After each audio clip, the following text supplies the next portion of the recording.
ক্যাম্পাসে বসে আনমনে সিগারেট খাচ্ছিল সাকিব। প্রকৃতির রূপ তখন শান্ত, গরমের শেষ দিকে। গাছের পাতাগুলো মনে হয় থেমে আছে। বসে বসে আনমনে সিগারেট খাচ্ছিল আর প্রকৃতির রূপের মজা উপভোগ করছিল। ঠিক তখনই একটা গলার স্বর শুনতে পায় সাকিব। সিগারেটে একটা লম্বা টান দিয়ে মাথাটা উপর করতেই ঠাস করে একটা থাপ্পড় বসে গেল সাকিবের গালে। হাত থেকে সিগারেটটা পড়ে যায় সাকিবের। সাকিব উঠে গিয়ে আবার সিগারেটটা হাতে নিল আর দাঁড়ালো। থাপ্পড়টা যে মেরেছে সে আর কেউ না, ভার্সিটির সিনিয়র আপু রিহা। তাই অতটা অবাক লাগেনি সাকিবের। ভার্সিটির সিনিয়র আপু, আর অনেক ছেলের ক্রাশ, আর রাগী, আর হবে নাই বা কেন, এত বড় ব্যবসায়ীর মেয়ে, এইটুকু তো থাকা আবশ্যক। এই ঝামরা, তুই জানোস না এটা ভার্সিটি? আর তখন থেকে এইভাবে বসে সিগারেট খাচ্ছিস কোন সাহসে? সরি। বলেই হাঁটা দিল আর চলে আসলো বাসায়। বাসায় এসে দিল লম্বা একটা ঘুম। কখন যে রাত হয়ে গেছে বুঝতেই পারেনি সাকিব। উঠে দেখে 10টা বাজে। বিছানা ছেড়ে চলে গেল ওয়াশরুমের দিকে। ফ্রেশ হয়ে শাওয়ার নিয়ে বের হলো। তারপর একটা প্যান্ট আর টি শার্ট পরে বাসা থেকে বেরিয়ে চলে গেল সুমন মামার দোকানে। মামা একটা চা দেন আর একটা রয়্যাল নেক্সট দেন। তারপর মামার কাছ থেকে সিগারেটটা নিয়ে জ্বালালো আর পোড়াতে শুরু করলো নিজের অন্তর এবং ঠোঁট। মনে সুখে চা খাচ্ছে আর সিগারেটের ধোঁয়ায় কলিজা কালো করতেছে আর মনে মনে ভাবতেছে, রাতের শহর নাকি অনেক সুন্দর। আসলে সত্যি কথা, এই ব্যস্ত শহরে নিষ্ঠুরতার প্রমাণ দেয় তা রাত্রিকালীন। তখন বোঝা যায় কংক্রিটের দুনিয়াটা কতটা ভয়ঙ্কর। চা আর সিগারেট শেষ করে বাসায় এসে পড়ল সাকিব আর গিটারটা নিয়ে ছাদে উঠল। এক কোণে বসে মনের ভেতর গেঁথে রাখা সেই পুরনো সুরটা তুলল। এটা সাকিবের নিত্যদিনের কাজ। চট্টগ্রাম থেকে আসছে আজকে 8 দিন। বাবার রেখে যাওয়া ফ্ল্যাটে এসে উঠেছে। এত বড় একটা বাসা রেখে গেছেন সাকিবের জন্য। একার জন্য কিছুক্ষণ বসে থেকে সাকিব উঠে চলে গেল। গিয়ে দেখে রাত তখন 2টা। তাই সিগারেট একটা জ্বালিয়ে শুয়ে পড়ল। সিগারেট শেষ হতেই চোখ দুটো লাগালো। দেখতে দেখতে ঘুমের দেশে পাড়ি জমালো। সকালে রোদের আলোয় ঘুমটা ভাঙল সাকিবের। উঠে ফ্রেশ হয়ে ব্যাগটা কাঁধে ঝোলালো। তারপর নিচে এসে একটা রিক্সা ডাক দিল আর রওনা হলো কলেজের উদ্দেশ্যে। বাবার রেখে যাওয়া বাইকটাই অনেক ধুলো জমে গেছে, নিয়ে বের হতে ইচ্ছে করে না সাকিবের। রিক্সায় ভালো লাগে। ভার্সিটির গেটে নেমে রিক্সা ভাড়া মিটিয়ে একটা সিগারেট ধরিয়ে ভেতরে গেল সাকিব। আর মনে হারছিল। ঠিক তখন কে যেন সাকিবের শার্টের কলার ধরে। উপরে তাকিয়ে দেখে 3য় বর্ষের ছাত্র শিহাব, মানে বড় ভাই। কিরে, তোর সাহস তো কম না, আমাদের সামনে সিগারেট টানতে টানতে যাস? ভাই ছেড়ে দেন না প্লিজ। আমি একজন ভাঙা মরে যাওয়া গাছের মতো উদাস মানুষ। শালা, রাখ তোর এসব আবেগী ডায়লগবাজি, সিগারেট ফেল। সাকিব মনে মনে বলল। ধ্যাত, মেজাজটাই খারাপ করে দিল সকাল সকাল। সিগারেটটা নামিয়ে মাথা নিচু করে হাঁটা ধরল। তাদের কথার আর পাত্তা দিল না। পেছনে হয়তো অনেকেই ডেকেছে। হাঁটতে হাঁটতে এসে বসলো বট গাছের নিচে আর মনে সুখে সিগারেট টানতে লাগলো। হঠাৎ কোত্থেকে আবার রিহা আপু আসে। সাকিব দেখেও না দেখার ভান করলো। এই শালা ওঠ, এদিকে তাকা। সাকিব ওনার দিকে তাকালো। উঠে দাঁড়া। জি বলেন। তোকে না বারণ করেছি এখানে সিগারেট না খেতে? সরি। নাম কি তোর? সাকিব হাসান। কোন ইয়ার? প্রথম বর্ষে ম্যানেজমেন্ট। বাসা কই তোর? এত কিছু জানার প্রয়োজন নেই, আসি। এ বলেই হাঁটা ধরল ক্লাসের দিকে আর রিহা আপু এক দৃষ্টিতে তাকিয়ে আছে পেছন থেকে। ক্লাস একটা শেষ করে আবার বেরিয়ে চলে গেল বট গাছের নিচে। যখনই বসলো অমনি কে যেন হাত রাখে সাকিবের কাঁধে। সাকিব তাকাতেই দেখে রিহা আপু, সাথে আরো 2টো মেয়ে। এই, তখন তুই এভাবে চলে গেলি কেন? আমার ক্লাস ছিল তাই। তাহলে বাকি ক্লাস না করে বেরিয়ে আসলি কেন? সিগারেট খাবো তাই। থাপ্পড় কি আরেকটা খেতে চাস? মন চাইলে মারতে পারেন। তোকে কিন্তু এখন থাপ্পড় মারবো না, হাত পা ভেঙে ফেলবো একদম। অসুবিধা নাই। ঠিক তখন সাকিব গিয়ে ধপাস করে মাটিতে পড়ে গেল। কেউ একজন পেছন থেকে লাথি মেরেছে। সাকিব নিজেকে কোনো মতে সামনে ঘুরে তাকায়। লাথিটা আর কেউ মারেনি, সেই বড় ভাইয়া মানে শিহাব ভাই মেরেছে। তার সাথে আরও 4-5টা বন্ধু তার। এই তুই ওর সাথে এভাবে কথা বলার সাহস কিভাবে পাস? ওই, তোকে বলছি ওকে মারতে, তুই কেন এখানে আসলি? না, তখন থেকে দেখছি ও বেয়াদবি করে চলেছে। আমার সামনে সিগারেট খায়, মুখে মুখে কথা বলে, আর এখন তোর সাথে তর্ক করছে। একে তো আই থাম, যা তুই এখান থেকে, আমি দেখে নিচ্ছি। যা যা। উল্টাপাল্টা কিছু করলে বা বললে আমাকে একটা ডাক দিস শালা। আচ্ছা যা। তারপর শিহাব সেখান থেকে চলে যায় তার বন্ধুদের নিয়ে। আর সাকিব উঠে আগে একটা সিগারেট ধরায় আর টানতে টানতে গাছের নিচে গিয়ে বসে। রিহা ও তার বান্ধবীরা অবাক চোখে তাকিয়ে থাকে। মানুষ কতই না খারাপ, ক্ষমতার জোরে অন্যের সাথে খারাপ ব্যবহার করে। এই দুনিয়ার ক্ষমতা ছাড়া কেউ ভালোভাবে থাকতেই পারে না। জোর যার মুলুক তার, কথাটা সত্য। সিগারেটের লম্বা টান দিচ্ছে আর সেই পুরনো অভিমানটার কথা ভাবতেছিল। আমি তো কোনো দোষ করি নাই, তাহলে সে কেন এত বড় একটা শাস্তি দিল আমাকে? মানুষ বড়ই অদ্ভুত। হাজারটা স্বপ্ন পূরণের প্রতিশ্রুতি দেখিয়ে পরে হাত ছেড়ে দিয়ে চলে যায়। একবারও ভাবে না স্বপ্ন দেখা মানুষটার কি হবে। ওই, রিহা আপুটাকে হুঁশ ফিরে সাকিবের। ওনার দিকে তাকাতেই দেখে উনি অগ্নিদৃষ্টিতে তাকিয়ে আছেন সাকিবের দিকে। মনে হয় চোখ দুটো দিয়ে গিলে খাবেন। কিরে তোকে কতক্ষণ ধরে রাখতেছি, কোনো ধ্যান ছিল না না? হ্যাঁ, বলেন, কি বলবেন? তোর বাসা কোথায়? জেনে কি করবেন? যেটা জিজ্ঞেস করছিস সেটা বল। সাবার। ফ্যামিলির সাথে থাকিস নাকি? না, একা। একা মানে? তোর বাবা মা কই থাকে? দূরে কোথাও, সেখান থেকে আসা সম্ভব না। কথাটা শুনে রিহা কিছুক্ষণ চুপ করে থাকে। তারপর কি ভেবে যেন তার বান্ধবীদেরকে সেখান থেকে পাঠিয়ে দেয়। তারপর সাকিবের পাশে এসে বসে। সাকিব তখনও মনে শুকিয়ে সিগারেট খাচ্ছে। পড়াশোনার খরচ চালাস কিভাবে? বাবা রেখে গিয়েছিল, ওইগুলো দিয়েই হয়ে যায়। আগেও কি এখানেই থাকতি? না, চট্টগ্রাম। ও, তোর পরিচিত কেউ নেই এখানে? না, তা একা চলিস কিভাবে? অভ্যাস হয়ে গেছে। তুই শালা একটা বোরিং মানুষ, যা জিগাই তারই উত্তর দেস। শালা কথা বলতে কি লজ্জা লাগে? ভালো লাগে না, আসি। এ বলেই সেখান থেকে উঠে চলে আসলো সাকিব। আর রিস্কা একটা দিয়ে বাসার উদ্দেশ্যে রওনা হলো। শহরটাও কেমন যেন চঞ্চল চড়ুইয়ের মতো। দিন হলে কত রকমের কত কিছু দেখা যায়, আর রাত হলে একেবারে নীরব পথিকের মতো হয়ে যায়। বাসার সামনে রিস্কা দাঁড়াতেই নেমে ভাড়া মিটিয়ে ভেতরে চলে গেল। আর আবার শরীরটা এড়িয়ে দিল বিছানার উপর। হঠাৎ যেন সারা রাজ্যের ঘুম সব এসে সাকিবের চোখে হানা দেয়। ঘুম ভাঙে ফোনের শব্দে।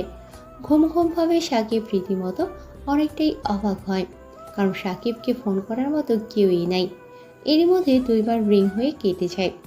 তৃতীয়বার রিং হতেই সাকিব ফোনটা হাতে নিয়ে রিসিভ করে। হ্যালো, কে বলতেছেন? ফোন রিসিভ করতে এত সময় লাগে কেন তোর? কণ্ঠ শুনে সাকিব বুঝতে পারল এটা কেউ না, রিহা আপু। ঘুমেছিলাম। আর আপনি আমার নাম্বারটা কই পাইলেন? সেটা তোর জানার দরকার নেই। কয়টা বাজে দেখেছিস? পড়ে পড়ে ঘুমাচ্ছিস যে। ঘড়ির দিকে তাকাতেই সাকিব দেখে রাত 9টা বেজে গেছে। শালা, কি ঘুমটাই না দিলাম। আচ্ছা, ফোন কেন করেছেন? খাওয়া দাওয়া করছিস? না, কেন? কয়টা বাজে এখনো খাস নাই কেন? খেতে মন চায় না, রাখি। ফোন রাখবি তো তোর কপালে দুঃখ আছে। তোর বাসায় গিয়ে তোকে পেটাবো, মনে রাখিস। শালার কি মেয়ে রে বাবা, আমাকে নাকি আমার বাসায় এসে পেটাবে। থাক, তার চেয়ে ভালো কি বলে শুনি। আচ্ছা বলেন, কি বলবেন? শোন, এখন সুন্দর করে ফ্রেশ হয়ে তোর বাসা নিচে আয়, আর তাও 10 মিনিটের মধ্যে। মানে নিচে কেন যাব? আমি আছি, তাড়াতাড়ি আয়। কেন? সাকিব কিছু বলার আগে কল কেটে দিল। আর সাকিব বলতে লাগলো, যা বাবা, কেটে দিল। এ কি মেয়ে রে বাবা, আমার বাসার নিচে করে কি? এমনিতেই তো কলেজে শান্তি দেয় না, এখন আবার বাসায়ও। আরও আমার বাসা চিনল কিভাবে? এসব পরে ভাববো, আগে নিচে যাই। সাথে সাথে ফ্রেশ হয়ে নিচে চলে গেল সাকিব। গিয়ে দেখি হাতে কে যেন একটা নিয়ে দাঁড়িয়ে আছে। আমি যেতেই, কিরে এতক্ষণ লাগে আসতে? এখানে কেন আসছেন? তুই ভার্সিটি এসেই মনে হয় ঘুমিয়েছিস, তাই না? জি। গাধা। আচ্ছা এই নে, এটা কি? এখানে তোর জন্য খাবার নিয়ে এসেছি। কথাটা শুনে সাকিব তো আসমান থেকে পড়ল। আর সাকিব ভাবতে লাগলো, আমার জন্য নাকি খাবার নিয়ে এসেছে? এটা কিভাবে হতে পারে? কেনই বা হয়েছে? ঠিক তখনই সাকিবের মাথায় একটা চাটি পড়ে। সাকিব তাকাতে রিহা আপু বলে, এই হারামজাদা আবার কই গেল? কোথাও না। নে ধর এটা। না, লাগবে না। থাপড়ামো, ধর এটা। এক প্রকার জোর করে দিয়ে চলে গেল। সাকিব তো থ হয়ে দাঁড়িয়ে রইল আর বলতে লাগলো, শালার চেনা নাই জানা নাই আমার জন্য খাবার নিয়ে এসেছে। বক্সটা হাতে নিয়ে গেল সুমন মামার দোকানে। গিয়ে একটা চা আর একটা সিগারেট নিল। চা খাচ্ছে আর সিগারেটের ধোঁয়া ছাড়তেছে। সিগারেটে যে প্রকার শান্তি আছে তা অন্য কোনো কিছুতেই নেই। সিগারেটকে হয়তো অনেকেই দেখতে পারে না, তবে সেটার আসল মজা তারাই জানে যারা এটা মনে সুখে টানে। এই রঙের দুনিয়ায় সবাই নিজেদের রং বদলালেও চা এবং সিগারেট কখনো তাদের রং বদলায় না, শেষ হওয়া পর্যন্ত। চা শেষ করে আরেক প্যাকেট সিগারেট নিয়ে বাসার উদ্দেশ্যে রওনা হলো সাকিব। বাসায় এসে বক্সটা ডাইনিং টেবিলের ওপর রেখে গেল রুমে। বিছানায় বসতেই পেটে বাস পড়তে শুরু করে সাকিবের। প্রচুর খিদে লেগে গেছে বুঝতে পারল সাকিব, কারণ সেই দুপুর থেকে এখনও পেটে কিচ্ছু পড়েনি।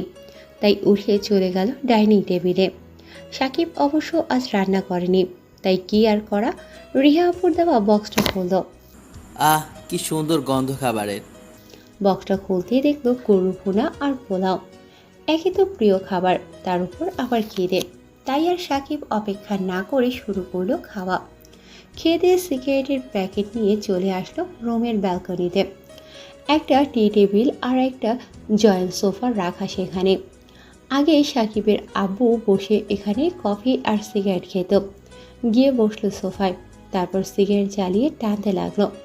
রাত 12টার দিকে প্যাকেটটা শেষ করে রুমে এসে শুয়ে পড়ল। আর তখনই ফোনটা আবার বেজে ওঠে।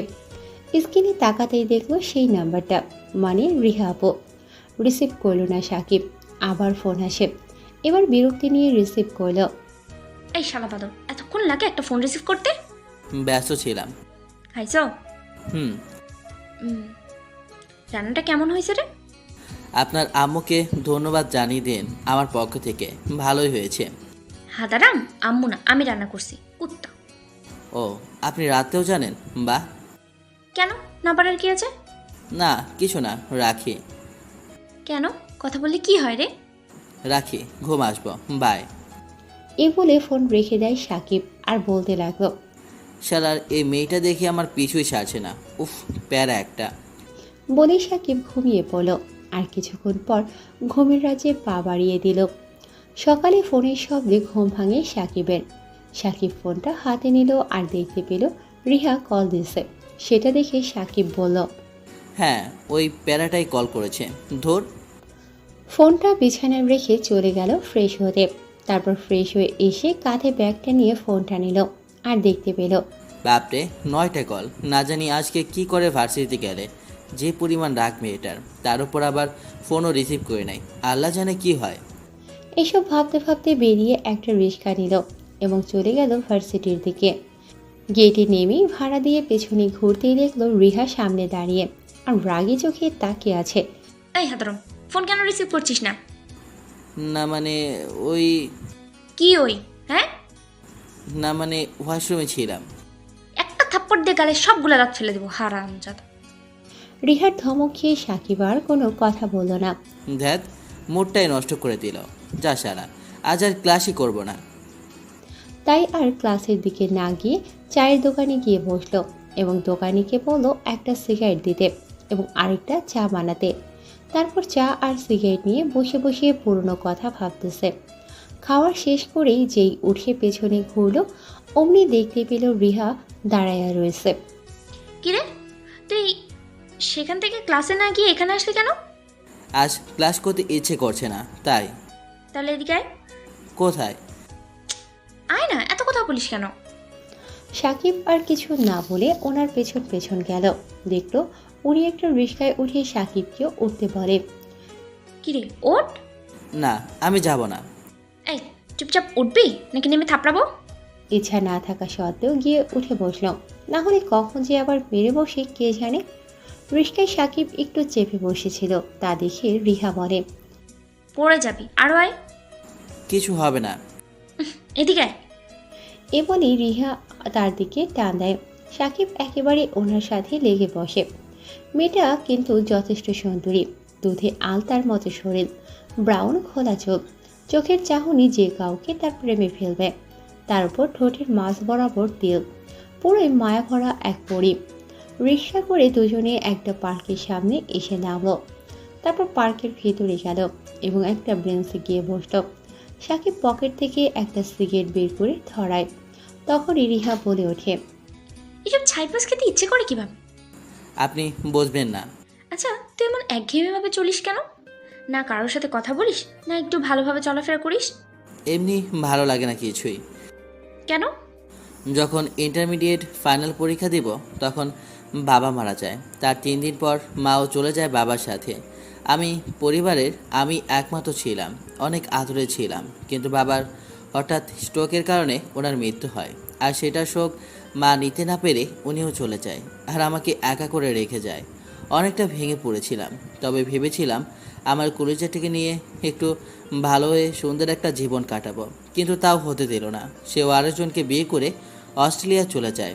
বা আমার মৃত্যুর মনের মানুষটা ছেড়ে চলে যাওয়ায় সব মিলিয়ে আমি এমন একটা অবস্থায় ছিলাম যা ভেবে নিয়েছিলাম যে আত্মহত্যা করব। কিন্তু পরে সজীব আমাকে বুঝিয়ে ঢাকা পাঠিয়ে দেয় ভার্সিটিতে পড়াশোনা করতে। আর সে বাবার কোম্পানি থেকে দেখতে 3 মাসের জন্য মালয়েশিয়ায় যায়। এসব বলেই সাকিব দেখলো সিগারেট প্রায় শেষের দিকে, তাই সেটা ফেলে দিয়ে আরেকটা জ্বালালো। আর দেখলো রিহা সব শুনিয়ে চুপ হয়ে বসে আছে। আচ্ছা, তোর ভালোবাসার মানুষটার নাম কি ছিল? পাখি। ও, আর তোর বাবার বিজনেস তুই না দেখে তোর বন্ধুকে দেখতে দিলি যে? ও আমার সাথে একদম ছোটবেলা থেকেই আমাদের বাসায় কাজ করত আর পাশাপাশি পড়াশোনা করত। তবে আমি তাকে সবসময় ভাই ভেবে এসেছি। ও, তারপর? তারপর আর কি, আমি ঢাকা এসেছি। হুম। তারপর দুজন অনেকক্ষণ চুপ করে বসেছিল। হঠাৎ করে রিহা বলে উঠল, এই, যা বাদাম নিয়ে আয়। আমি যা। কি আর করার, ইচ্ছা না থাকা সত্ত্বেও সাকিব যেতে লাগলো আর বলতে লাগলো, শালা খুব ভালোই প্যারা দিচ্ছি তো দেখি। কেন যে আসলাম এখানে পড়তে, তার চেয়ে চট্টগ্রামে অনেক ভালো ছিল। ধ্যাত। বাদাম নিয়ে সাকিব রিহার কাছে গেল। এ নিন আপনার বাদাম। Thank you. হুম। এনে তুইও খা।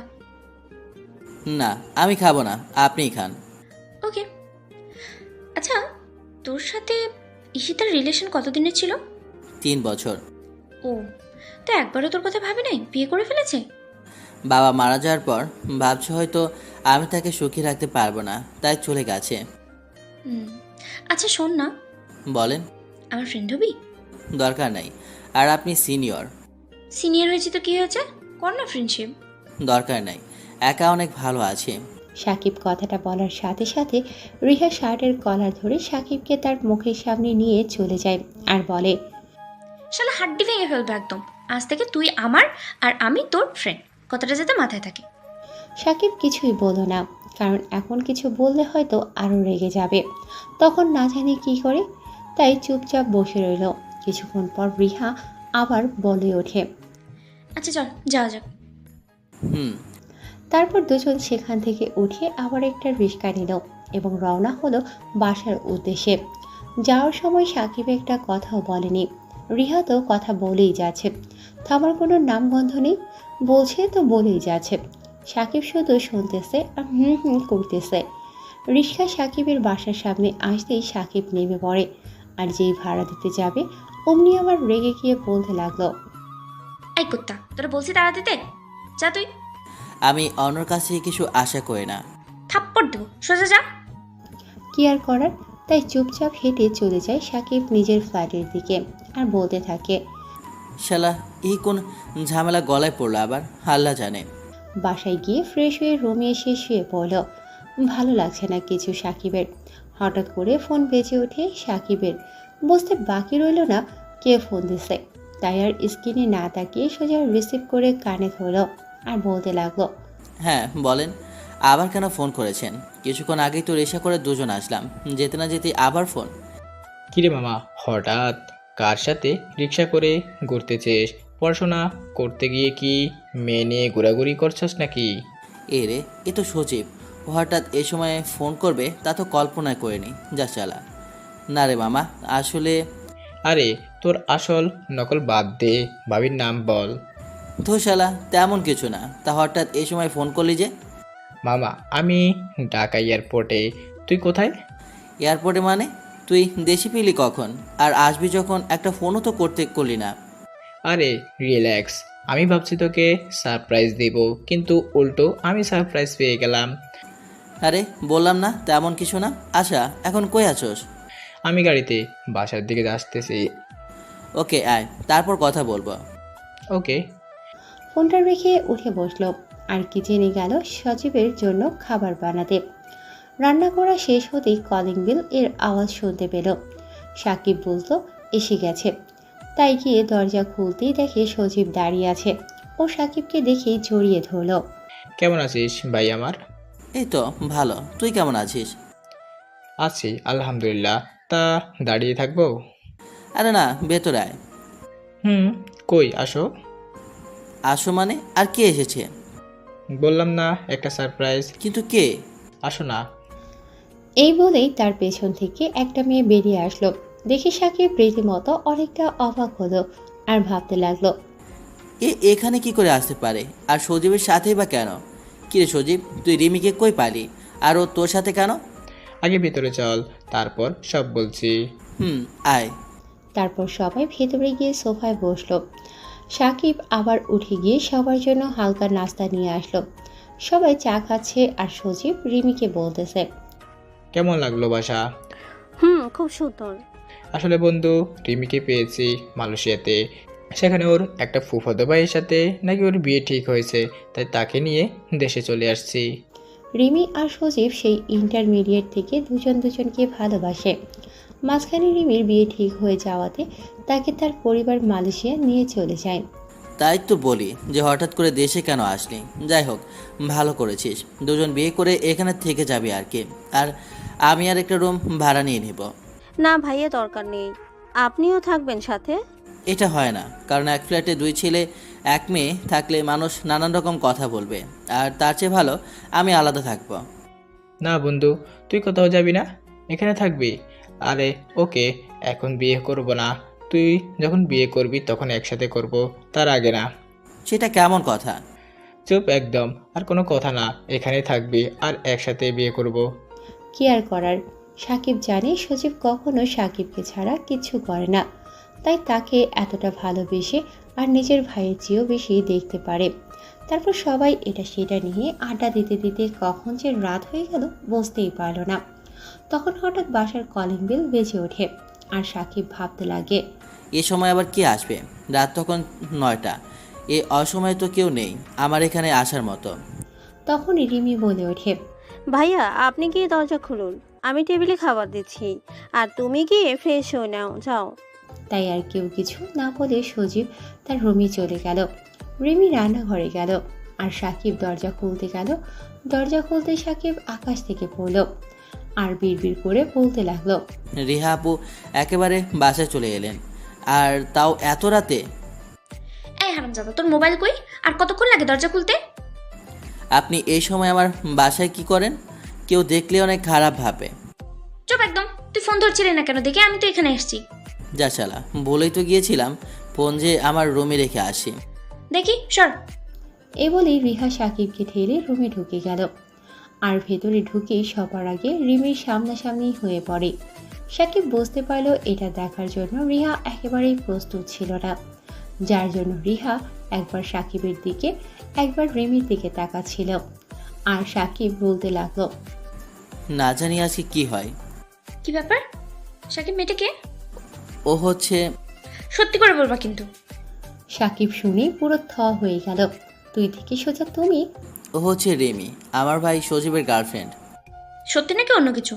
আর সজীব বাবা কোথায়? কে রে আমাকে খুঁজতেছে? তোয়ালে দিয়ে মাথা মুছতে মুছতে কথাটা বলে সজীব। আর সজীবের কণ্ঠ শুনে রিহা আপু সেদিকে তাকায়। আপনি সজীব? হ্যাঁ, কিন্তু কেন? উনি আপনার গার্লফ্রেন্ড? হ্যাঁ, কিন্তু আপনি কে? আমি রিহা। কোন রিহা? ঠিক চিনলাম না তো। আমাকে আপনি চিনবেন না। এই রাকিব, কে রে উনি? দোস্ত, উনি তোরে বললাম যে তখন আমার ভার্সিটির একটা সিনিয়র আপুর ব্যাপারে, ইনি হলেন সেই। ও, এতক্ষণে চেললাম। তা এত রাতে এখানে করেন কি? আসলে আমি এসেছিলাম ওর জন্য খাবার নিয়ে। কোথাটা জানি খাবার রান্না করে না সহজে, সারাদিন চা আর ছাইপাস খেয়েই পড়ে থাকে। তো এখানে এসে রিমিকে দেখে পুরোটা অবাক হয়ে যায় আসলে। ও, এই ব্যাপার। আসলে আমি আর রিমি মালয়েশিয়া থেকে আসছি কিছুক্ষণ আগেই। আপনার বিষয়ে সব বলেছে সাকিব আমাকে, আজকে দেখলাম। তা দাঁড়িয়ে আছেন যে, বসুন না। এই এখন কোনো বসা বসে হচ্ছে না, সবাই খাবার টেবিলে চলো। আপনিও চলেন। জানি এখনও খান নাই, সাকিব রিহাকে উদ্দেশ্য করে বলল। তুমি কিভাবে জানো যে আমি এখনো খাইনি? সবই জানি, আসেন। হুম। তারপর সবাই গেল খাবার টেবিলে। গিয়ে বসতে রিমি সবাইকে খাবার বেরিয়ে দিতে লাগলো। তারপর সেও নিয়ে খেতে বসলো। আর এদিকে রিহা মনে মনে ভাবতেছে, শালা খচ্চর বান্দর হাতারা সব বুঝে, কিন্তু এটা বোঝে না যে এই তোকে আমি চাই, তোকে ভালোবাসি, আস্ত একটা কথা। খাওয়া দাওয়া শেষ করে সবাই এসে সোফায় বসলো। রাত তখন 11টা। সবাই জমিয়ে আড্ডা দিচ্ছে। হঠাৎ সাকিবের চোখ যায় রিহার দিকে। আর সাকিব ভাবতে থাকে, কি অপরূপ চেহারা, অসম্ভব মায়াতে ঘেরা। কথা বলার সময় তার ঠোঁট দুটোর নাড়াচাড়া দেখে ইচ্ছে করছে এখনই গিয়ে সেগুলো দখল করে নেই, কিন্তু অনুমতি নেই। রেশমি কালো চুলের আড়ালে লুকিয়ে থাকা ঘাড় আমাকে উকি দিচ্ছিল, যেন বলছে এসে একটা ভালোবাসা দিয়ে যায়। তখনই কারো তুড়ির শব্দে ধ্যানটা ভেঙে যায় সাকিবের। কই, না না না, আমি তো। থাক, বাদ দে। আচ্ছা, সারা রাত কি এভাবেই বসে গল্প করবে নাকি ঘুমাতেও যাবে? সময় তো অনেক হলো। সাকিব ঘড়ির দিকে তাকিয়ে দেখে রাত 12টা বাজে। কিরে, 12টা বাজতেছে? আড্ডায় ছিলাম তাই খেয়াল করিনি। তা বাসায় যাবেন না? ওই শালা পাগল তুই, এত রাতে বাসায় কিভাবে যাবে? সেটাই তো ভালো, এটাই উনি এখানে আজকে থেকে যাক। ওনার অসুবিধা না হলে আমি মানা করব না, বাকিটা উনিই জানে। আপু, আপনার কোনো অসুবিধা হবে নাকি? না, অসুবিধা কিসে? আচ্ছা তাহলে যা, যে যার রুমে গিয়ে ঘুমিয়ে পড়ে। আর তুই ওনাকে ওনার রুমটা দেখিয়ে দে। তারপর রিমি আর সজীব তাদের রুমে চলে যায়। আর সাকিব রিহাকে সাকিবের পাশের রুমটা মানে গেস্ট রুমটা দেখিয়ে দিল। রিহা ভেতরে চলে গেলে সাকিবও তার রুমে চলে এলো। শুয়ে শুয়ে ভাবছিল সাকিব, রিহা আপু আসলে মায়া লাগানোর মতোই একজন মেয়ে, যে কেউ তার প্রেমে পড়ে যাবে। আমার কত খেয়াল রাখে। উনি কি আমাকে ভালো টালোবাসে নাকি? না না, তা কি করে হয়? ওনার বাবা অনেক বড় ব্যবসায়ী, আর আমি এতিম, কখনোই ভালোবাসবে না। ধুর, এইসব কেন ভাবছি? একা একাই তো অনেক ভালো আছি। ঘুম আসছিল না সাকিবের, সেজন্য গিটারটা নিয়ে ব্যালকনিতে এসে বসে। আর আস্তে আস্তে গিটারে আয়ুব বাচ্চুর স্যারের সেই চিরচেনা গানের সুরটা তুলল এবং ধীর গলায় গান গাইতে লাগলো। সেই তুমি কেন এত চেনা হলে। একের পর এক সিগারেট খাচ্ছে আর গান গাইতেছে, যেন মনটা অন্যরকম লাগছে। নিজেকে খুব একা মনে হচ্ছে সাকিবের অপর দিকে। সাকিবের রুমের পাশের রুমে মানে যে রুমে রিহা আছে, সে রুমে সাকিবের ব্যালকনি বরাবর একটা জানালা আছে। সেখানে কান পেতে বসে চোখ দুটো বন্ধ করে খুব ধীর শান্তভাবে সাকিবের গান শুনছে রিহা। রাত 2টা পর্যন্ত সেখানে থেকে তারপর রুমে এসে শুয়ে পড়ল। সারা রাজ্যের ঘুমে সে জড়ো হলো সাকিবের চোখে। সকালে পাখির কিচিরমিচির শব্দে ঘুম ভাঙে সাকিবের। রোদ এসে সোজা মুখে পড়ছিল। হঠাৎ সাকিব বুকের উপর ভারী কিছু অনুভব করল। মনে হলো কিছু একটা সাকিবের বুকের উপর আছে। চোখ দুটো ভালোভাবে মেলে দেখতে বিশাল বড় একটা শক খেল সাকিব। আর বলতে লাগলো, রিহা আপু এখানে কি করে এলেন? আর এভাবে আমার উপর শুয়ে আমাকে জড়িয়ে ধরে আছেন বা কেন? এই রিহা আপু, এই উঠুন। আরে আপনি আমার রুমে না থেকে এখানে কি করছেন? আরে উঠুন। আরে চুপ কর তো, আর একটু ঘুমাবো। আরে কি, আর একটু ঘুমাবেন? উঠুন বলছি। তারপর রিহা চোখ মেলে সাকিবকে দেখে লজ্জায় মুখ লাল করে উঠে বসেন। আরে এটা কোন ধরনের পাগলামি শুনি? একদম চুপ, আমার ইচ্ছা। এই বলে রিহা উঠে রুম থেকে চলে গেলেন। সাকিব তো কিছু না বুঝে হাবলার মতো বসে রইল। কি হলো এটা? তবে সত্যি কথা বলতে আমার অনেক ভালো লাগে। আর কিছু না ভেবে সাকিব উঠে চলে গেল ফ্রেশ হতে। ফ্রেশ হয়ে এসে দেখে সজীব বসে আছে সাকিবের রুমে। আর মুস্কি মুস্কি হাসতেছে। কি রে তুই এখানে? আর এভাবে হাসিস কেন রে? মামা, এটা কিন্তু ভালো করলি না তুই। আমি না তোর ভাই, তুই আমাকে এত বড় একটা কথা না বলে থাকতে পারলি? অদ্ভুত, আমি তোকে আবার কি না বলে থেকেছি? শালা, তুই যে রিয়ার সাথে প্রেম করছিস সেটা আমাকে বললো কি? এমন মহাভারত অশুদ্ধ হয়ে যেত শুনি। শালা মাথা ফাটিয়ে ফেলবো তোর। কি সব আজে বাজে কথা বলস? কেন? কি আবার খারাপ করলাম? কাল রাতে তো তুই রিহাকে বুকে জড়িয়ে নিয়ে ঘুমাসনি। ওর কথা শুনে সাকিব তো পুরোই হাওয়া হয়ে আছে আর মনে মনে বলছে, এই শালা জানলো কিভাবে রিহাপু কাল রাতে আমার রুমে ছিল? না না, ওর ভুল ভাঙাতে হবে। ওই শালা কী সব উল্টাপাল্টা কথা বলস? হ্যাঁ, উনি নিজ থেকে আমার রুমে এসেছে, আমি ওনাকে সকালে দেখি। আর এটা বল যে তুই কিভাবে জানলি? কেউ মানে? রিহা তোর রুম থেকে বেরিয়ে যাওয়ার সময় দেখি রিমির সামনে গিয়ে পড়ে, তারপর তারা কি যেন কথা বলে, সেটা বলে রিমি হা হয়ে যায় আর তোর সিনিয়র আপু লজ্জায় তার রুমে ঢুকে যায়। সজীবের এমন কথা শুনে সাকিব মনে মনে বলতে লাগলো, আমি তো শেষ। এখন আমার কি হবে? এই ফাজিল মেয়েটা আমার ইজ্জতের ফালুদা বানিয়ে ফেলেছে। এখন রিমিকে কি করে মুখ দেখাবো? লজ্জায় তো যেতেও পারবো না। আল্লাহ জানে কি কি বলেছে।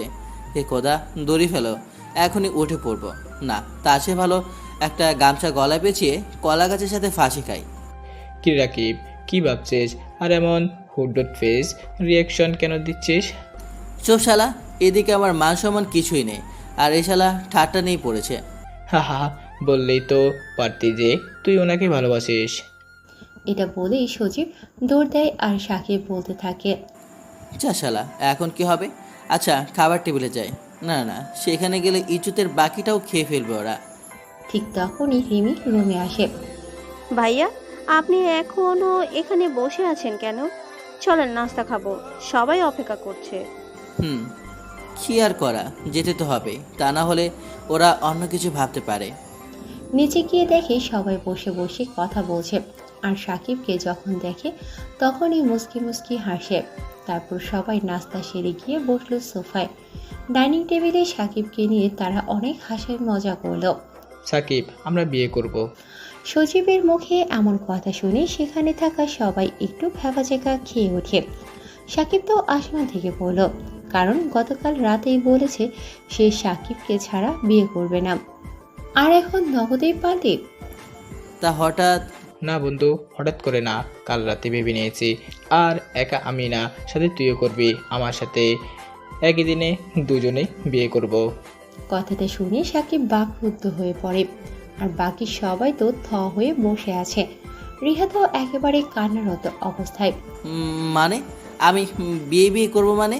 মেয়েকে? আমি তো তাকে চিনি না। আব্বে, আমি তো চিনি। আসুন, মেয়েটার সাথে বিয়ে হলে তুই খুশিই থাকবি, কারণ সে তোকে অনেক ভালোবাসে। কী সব যাতা বলছিস? আর কার কথাই বা বলছিস? এত কিছু তোকে বলতে পারবো না, শুধু জেনে রাখ মেয়ের বাবার সাথে বিয়ে ঠিক করে এসেই তোকে জানাবো। সাকিবের মুখ দিয়ে কোনো কথাই বের হচ্ছে না, কি আর বলবে। সজীবের কথা শুনে সাকিব জ্ঞান হারায় অবস্থা প্রায়। তখন সাকিব সজীবকে মনে মনে বলতে লাগলো, শালা কে না কে, চিনি না জানি না, আমার বিয়ে ঠিক করে ফেলেছে তার সাথে। সাকিব সবার দিকে তাকাচ্ছিল, দেখলো সবাই হাস্যোজ্জ্বল চেহারা নিয়ে বসে আছে আর রিহাকে দেখে মনে হচ্ছে প্রচণ্ড পরিমাণে খুশি। কিরে সাকিব, ভার্সিটি যাবি না? কয়টা বাজে? সজীবের কথা শুনে সাকিব তাকিয়ে দেখে আর 40 মিনিট সময় আছে, তাই উঠে পড়ল। গোছ কাজ করে বেরিয়ে পড়ল ভার্সিটির উদ্দেশ্যে। দেখে রিহাও এসে দাঁড়িয়েছে সাকিবের পাশে। সাকিব একটা রিক্সা ডাক দেয় আর সাথে সাথে রিহা গিয়ে উঠে বসে পড়ে। সাকিব তো দেখে দাঁড়িয়ে রইল। এই, দাঁড়িয়ে আছো কেন? লেট হয়ে যাবে, ওঠো। সাকিব আর কিছু না ভেবে উঠে পড়ে। তারপর গেটের কাছে নেমে ভাড়া দিয়ে ভেতরে চলে গেল।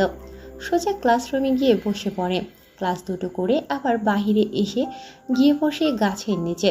ঠিক তখনই রিহা আর তার দুই বান্ধবী আসে আর ওরা আসতেই সাকিব দাঁড়িয়ে সেখান থেকে চলে যেতে নিল। সেই মুহূর্তে রিহা সাকিবকে ডাক দেয়।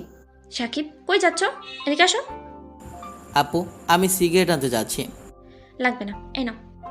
এ বলেই রিহা সাকিবকে এক প্যাকেট রয়্যাল নেক্সট সিগারেট দেয়। সাকিব দেখে তো পুরাই অবাক, সাথে তার বান্ধবীগুলোও অবাকের সেই চরমে। তখন রিহার এক বান্ধবী খুশি বলল, রিহা, তুই এই ছেলেকে সিগারেটের প্যাকেট দিচ্ছিস মানে? কিছুদিন আগেই তো তাকে থাপ্পড় মেরেছিলি সিগারেটের জন্য। হ্যাঁ তাই তো। ভালো বা না মানে ভালো হয়ে গেছিস বুঝলাম, কিন্তু রিহা কাউকে সিগারেট দিবে সেটাও দু চোখে দেখতে পারে না। কিরে বোন, তোর কি কিছু হয়েছে? আই, চুপ তারা। আর খুশি নিস, সাবধানে কথা বল। তোরে কিন্তু। তা আপনি আমাকে সিগারেট দিচ্ছেন যে? সেটা আমার ব্যাপার, তুমি না। সাকিব সিগারেটের প্যাকেটটা নিয়ে একটা বের করে ধরায়, আর টানতে থাকে আর ভাবতে থাকে রিহার করা কাণ্ডগুলা, রিহা এমন পরিবর্তন হয়ে যাওয়াটা। কেন উনি এমন করছেন? কারণ কি? উনি কি আমাকে... এসব ভাবছিল সাকিব, আর ঠিক তখনই কে যেন পেছন থেকে শার্টের কলার চেপে ধরে। পেছনে তাকিয়ে দেখে কলেজের বড় ভাই শিহাব। ওনার দিকে সাকিব তাকাতেই উনি বলে ওঠে, ওই শালা, তোরে না বলেছি ক্যাম্পাসে সিগারেট না খেতে? তুই এবার কোন সাহসে সিগারেট খাচ্ছিস, তা আবার তন্নির সামনে? ভাইয়া, আপনি যা বলবেন তাই শুনবো, তারপরও সিগারেট খেতে বারণ করেন না প্লিজ। তখনই রিহার বান্ধবী খুশি বলে ওঠে, ওই সিহাব, এইদিকে আয়, তুই কথা আছে।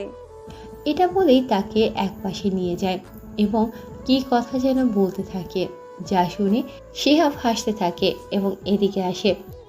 তা রিহার ট্রিট কখন দিবে রে? কিসের ট্রিট? এখনো বলিও নাই, আগে হোক তারপরে দেবো। যদি ট্রিট না পাই তাহলে হবে আর কি। আর সাকিব, সরি ভাই, সরি কেন? ওই দিনের ঘটনার জন্য ভুল হয়ে গেছে। যাই রে আমি। এ বলে শিহাব সেখান থেকে চলে যায়, আর সাকিব তখনও সিগারেট খেতে থাকে। এই সাকিব, আসো আমার সাথে। কোথায়? তুমি আসার মালিক, আসো। এত প্রশ্ন কেন করো? হ্যাঁ, আচ্ছা চলেন। তারপর রিহার সাথে কলেজ থেকে বের হয়ে একটা রিস্কায় উঠল। সাকিব রিস্কায় ওঠার পর রিহা সাকিবের কাঁধে মাথা রেখে সাকিবের হাতটা জড়িয়ে ধরে, আর সাথে সাথে সাকিবের ভিতর এক অন্যরকম ভালো লাগা শুরু করে। ব্যস্ত নগরে যে যার কর্মতে ব্যস্ত, কোলাহলে ক্লান্ত এই শহরে তখন দুজনেই মনে হয় ঘুরতেছে।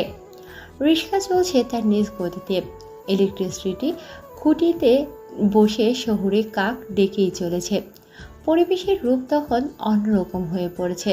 সাকিব ভাবতে লাগলো, রিহাপুর কাঁধে আমার মাথা রেখে হাতটা জড়িয়ে ধরাটা সাকিবের তখন খুব ভালো লাগছে। জানি না কেন, শুধু মনে হচ্ছে যেন আজীবন উনি এভাবেই জড়িয়ে ধরে থাকুক। ভাবতে লাগলো রিহার কাণ্ডগুলা। সকালে সাকিবের রুমে এসে জড়িয়ে ধরে সাকিবের বুকের উপর শুয়ে থাকা, সাকিবের কেয়ার করা, সাকিবকে আজ সিগারেটের প্যাকেট দেওয়া, আর এখন এভাবে কাঁধা মাথা রেখে হাতটা জড়িয়ে ধরা, সব কেমন যেন অন্য কিছুর ইঙ্গিত দিয়েছে। শুধু সাকিবের বোঝাটা বাকি। কিছুক্ষণ পর রিক্সাটা একটা পার্কে এসে দাঁড়ায়। সাকিব ও রিহার নেমে ভাড়া মিটিয়ে ভেতরে যায় এবং একটা জায়গায় গিয়ে বসে। তখন রিহা বলে, আচ্ছা সাকিব, একটা কথা জিজ্ঞেস করি।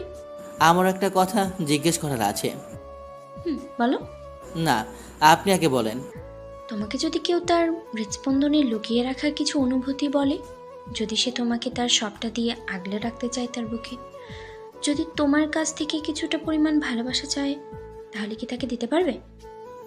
রিহার এমন কথা শুনে সাকিব কি উত্তর দেবে তা বুঝতে পারছিল না, তাই একটা মুচকি হাসি দিয়ে আকাশের দিকে তাকিয়ে রইল। সাকিব তখন উপলব্ধি করতে পারছিল যে হয়তো রিহাকে সাকিবের ভালো লাগতে শুরু করে, হয়তো ওনাতে সাকিব মুগ্ধ। কি হলো, কি ভাবছো, বলো না। আমি চাইবো সে যাতে আমাকে শুধু একটু ভালোবাসা দিয়ে তার মনের গহীনে আঁকড়ে রাখবে, আমাকে তার মধ্যেই আবদ্ধ রাখবে, আমাকে একটু সঙ্গ দিবে, আমার একাকিত্ব দূর করবে, ব্যাস, আর কিচ্ছু চায় না। সাকিবের প্রতিউত্তরে রিহা আর কিছু বলে না, একটু আগের মতো করে আবার সাকিবের কাঁধে মাথা রেখে হাতটা জড়িয়ে ধরে। সাকিবও চুপচাপ বসে আছে। আচ্ছা, তুমি কি কিছু বোঝো না? কি বুঝবো? কিছু না। সাকিব বুঝতে পারছে রিহা যে একরাশ অভিমান নিয়ে কথাটা বলেছে, আর সাকিব ভাবতে লাগলো, আসলে হয়তো তাকে আমি ভালোবেসে ফেলেছি।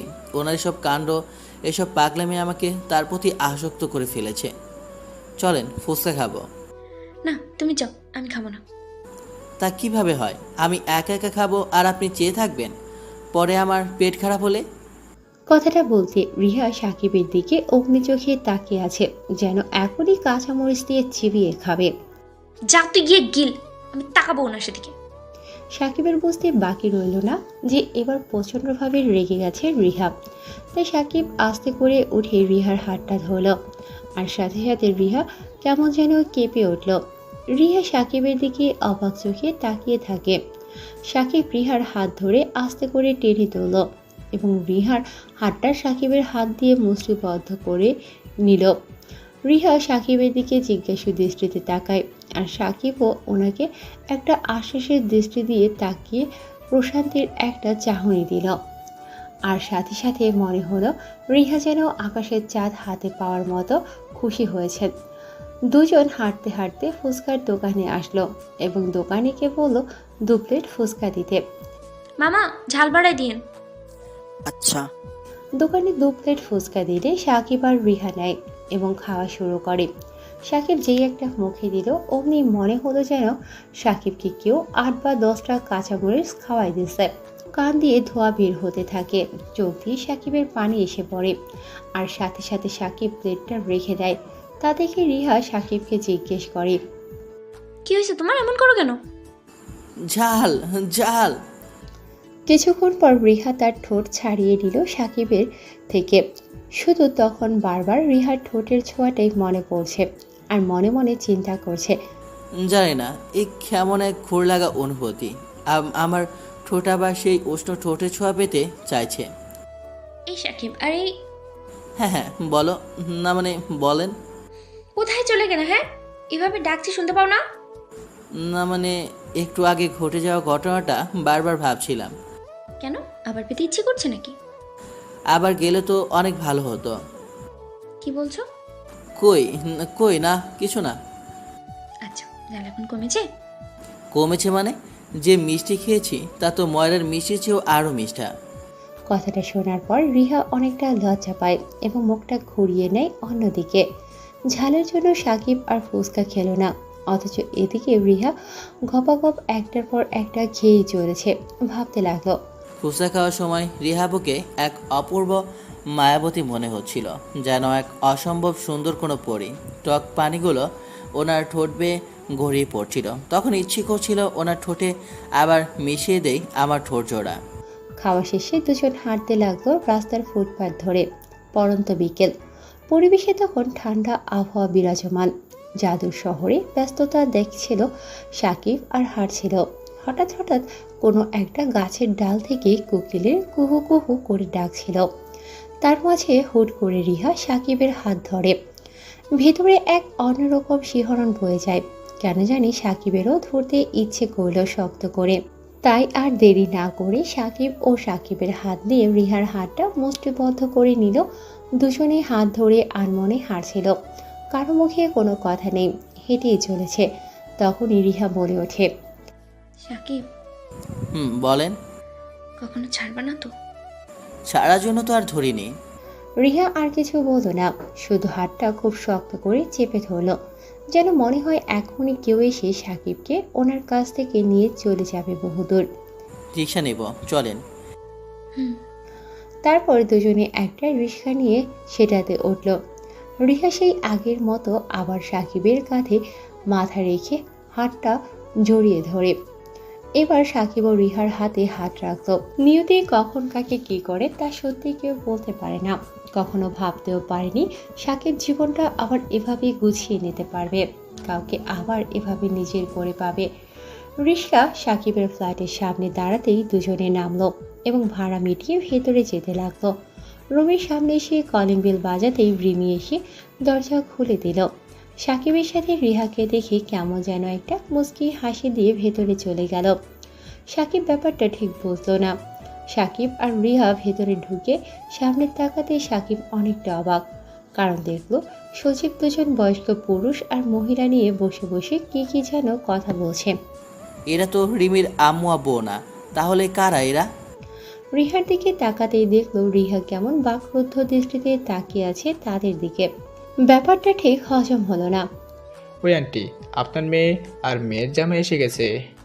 সজীবের কথা শুনে সাকিব তো আর সাকিবের জায়গায় নাই। সাকিব বুঝতে পারছিল যে এরা রিহার মা বাবা। কি ব্যাপার মা, তোরা এতক্ষণ কোথায় ছিলি? আসলে আম্মু, মানে ওই একটু। আচ্ছা, বস এখানে, আই। তারপর রিহা গিয়ে রিহার আম্মুর পাশে বসে। সাকিব সাকিবের জায়গাতেই দাঁড়িয়ে রইল। তা দেখে সজীবও সাকিবকে বলে তার পাশে বসতে। সাকিবও গিয়ে বসলো। তা আন্টি, আপনার মেয়ে জামাইকে কেমন লেগেছে? দেখুন, আমার ভাইটা কিন্তু অনেক ভালো ছেলে, আর আপনার মেয়েটাকেও অনেক ভালোবাসে। সজীবের মুখে এমন কথা শুনে সাকিব লজ্জায় মাথা তুলেও তাকাতে পারছিল না। কি বলবে আর সেখানে। আচ্ছা মা, তুই সাকিবকে ভালোবাসিস তো, তাই না? আপু। তাহলে আঙ্কেল, আর দেরি কিসে, চলুন বিয়ের দিন তারিখ ঠিক করে ফেলি, শুভ কাজে দেরি করতে নেই। সেটাও অবশ্য ঠিক। সাকিব সেখানে কি বলবে কিছুই বুঝতে পারছিল না। তারপরও 1 কেজি সাহস বুকে তুলে বলল, আঙ্কেল, সজীব অবশ্য আপনাকে আমার সম্পর্কে সমস্ত কিছুই বলেছে। জানি আপনার মেয়ে আমাকে কতটা ভালোবাসে। তারপরও বলছি, আমি হয়তো ওকে আপনার বাসার মতো সব সুখ দিতে পারবো না, তবে ততটুকু দেওয়ার যথাসম্ভব চেষ্টা করব। একটানে কথা সবগুলো বলে ফেলল সাকিব। বাবা, আমার মেয়ের সুখ যেখানে, আমাদের সুখও সেখানে। আমার অনেক দিন ধরেই বলছে যে সে নাকি তার মনের মতো ছেলে পেয়েছে। এটা সেটা বলে বলে তোমার আন্টির কান ফালা করে দিয়েছে। তাই আজকে সজিত যখন কল দিয়ে ডেকেছে, তখন সব শোনার পর আমি এটাই ভালো মনে করি, আর তোমাদের দুইজনের সুখের চিন্তা করে সিদ্ধান্তটা নেই। তাহলে আর অসুবিধা নেই। তাহলে আঙ্কেল, বিয়ের তারিখ ঠিক করে আমাদের জানিয়ে দিবেন। আচ্ছা বাবা। তারপর এমন আরো অনেক কথাবার্তা বলে সবাই আড্ডা দিতে লাগলো। তার মাঝে রিমি এসে নাস্তা পানি দিয়ে গেল। অন্যদের সাথে বিয়ের সমস্ত কথাবার্তা শেষ করতে করতে প্রায় রাত হয়ে যায়। তারপর রিহা ও রিহার মা বাবা চলে যায়। এদিকে তো সাকিবরা সবাই খুব খুশি। তার মাঝে সজীব আরো বেশি খুশি। একদিনে 2 বিয়ে, তার উপর সজীব তাড়াতাড়ি বউয়ের আদর পাবে তাই। তারপর সবাই খাওয়া দাওয়া করে আড্ডা দিয়ে ঘুমোতে চলে গেল। কাল থেকে আবার বিয়ের শপিং শুরু হবে। রিহার বাবা বলে গিয়েছেন বিয়ে নাকি খুব তাড়াতাড়ি দেবেন, তাই মনে হয় না কাল থেকে রেহাই পাবে সাকিব। সুতরাং এখন ভালো করে ঘুমানো দরকার সাকিবের। সকালে সজীব গিয়ে সাকিবকে ডেকে তুলল, যার কারণে সাকিবের ঘুমটা ভেঙে যায়। সাকিব উঠে ওয়াশরুমে চলে গেল। ফ্রেশ হয়ে রেডি হয়ে খাবার টেবিলে গেল। মামা, রিহার আব্বু আগামী শুক্রবার বিয়ের দিন ঠিক করেছে। মানে আর 5 দিন বাকি আছে? হুম। এত তারা কিসের ভাই? ওই হারামি, চুপ, আগামী শুক্রবারই বিয়ে হবে। সজীবের কথায় সাকিব বলল, এই কুত্তা জ্বালায় আর বাঁচলাম না। এভাবে তারা কথা বলতে লাগলো। সকাল 11টা বাজতেই রিহার কল। হ্যালো সাকিব, হ্যাঁ বলেন। সুজিতদের নিয়ে এই শপিং মলে চলে আসো, আমরা ওইখানেই যাচ্ছি। আচ্ছা ঠিক আছে। তারপর সাকিব, সজীব আর রিমি রেডি হয়ে রওনা দিল শপিং মলের উদ্দেশ্যে। মলে পৌঁছে সাকিবরা রিহাদের সাথে গেল ভেতরে। তারপর শুরু বিয়ের কেনাকাটা। সকাল 11:30টার মলে ঢুকেছিল। বিকেল 4টা বাজে মোটামুটি শেষ হলো। এটা নিচ্ছে ওটা নিচ্ছে, এখানে একবার ওখানে একবার। মল থেকে বের হয়ে একটা রেস্টুরেন্টে ঢুকে খেয়ে দিয়ে সবাই বের হলো এবং বাসার উদ্দেশ্যে রওনা হলো। বাসায় এসে সাকিব রুমে ঢুকে বিছানায় গা এলিয়ে দিল আর বলতে লাগলো, শালার মেয়েরও পারে রে ভাই, শপিংয়ে গেলে তাদের আর হুঁশ থাকে না। এভাবে 3 দিন কেটে গেল বিয়ের কেনাকাটা করতে করতে। তারপর একে একে সব আয়োজন শেষ হলো। আজকে সাকিব আর সজীবের বিয়ের সাজে বসে আছে। কাজে এসে বিয়ে পড়াচ্ছে। তারপর দিন কবুলের মধ্যে বিয়ে শেষ। সাকিব ছাদে দাঁড়িয়ে আছে। সজীব আগেই ঢুকে গেছে বাসর ঘরে। হঠাৎ সাকিবের ঘাড়ে কে যেন হাত রাখে। সাকিব তাকাতেই দেখে কলেজের বড় ভাই মানে শিহাব। কি ব্যাপার নতুন জামাই, বউকে রুমে একা রেখে এখানে কি করো? না মানে এমনি দাঁড়িয়ে রয়েছি। তো যাও, তোমার সিনিয়র বউ তো রুমে একা একা বসে আছে। যাচ্ছি। আরে এখন যাও, আর শোনো, গিয়ে কিন্তু বিড়ালটা ভালোভাবে মারবা, আমি যেন শীঘ্রই মামা ডাক শুনতে পাই। শিহাবের কথা শুনে সাকিব লজ্জায় পড়ে যায়। লজ্জা পরে পাইও, এখন যাও। তারপর ছাদ থেকে নেমে নিজের রুমের সামনে গেল সাকিব।